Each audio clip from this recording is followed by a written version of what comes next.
কৃষ্ণ, রাধে রাধে, জয় গৌর, জয় নিতাই।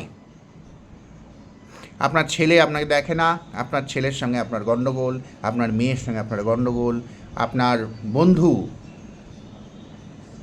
আপনার সঙ্গে শত্রুতা করেছে, আপনার আত্মীয় আপনার চরম ক্ষতি করতে চায় বা ক্ষতি করেছে, এই সবই আপনার নিজের কর্মফল। তাদের প্রতি আপনার যে অন্যায় আগের জন্মে আপনি করেছেন তার ফল।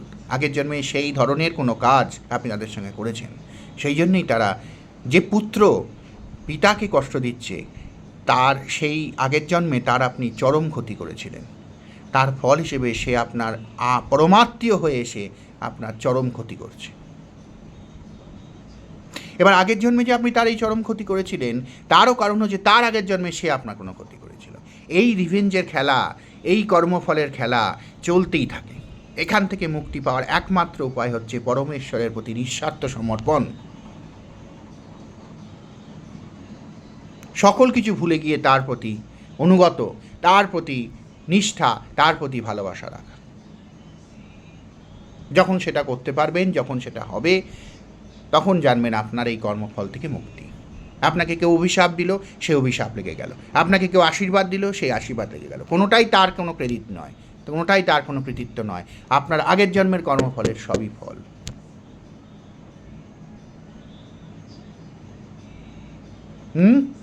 সুতরাং সেই পরমপিতা পরমেশ্বর, আপনি যে যে যাকে আপনি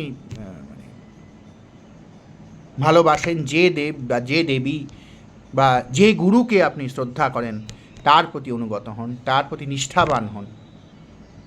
তাকেই পৃথিবীর একমাত্র ভালোবাসার মানুষ হিসেবে মনে করুন। তার চরণে নিজেকে সঁপে দিন। দেখবেন, এটা আপনি বুঝতে পারবেন নিজেই, নিজের মধ্যে একটা অদ্ভুত শান্তি আসবে। আস্তে আস্তে নিজের মনের মধ্যে যেসব দ্বন্দ্ব, গ্লানি, রাগ, ভয়, দ্বিধা এগুলো ছিল, সব দূর হয়ে যাবে। কারোর প্রতি আপনার কোনো দেশ ছিল, বহুদিন ধরে রাগ ছিল, সেগুলো আস্তে আস্তে মুছে যাবে।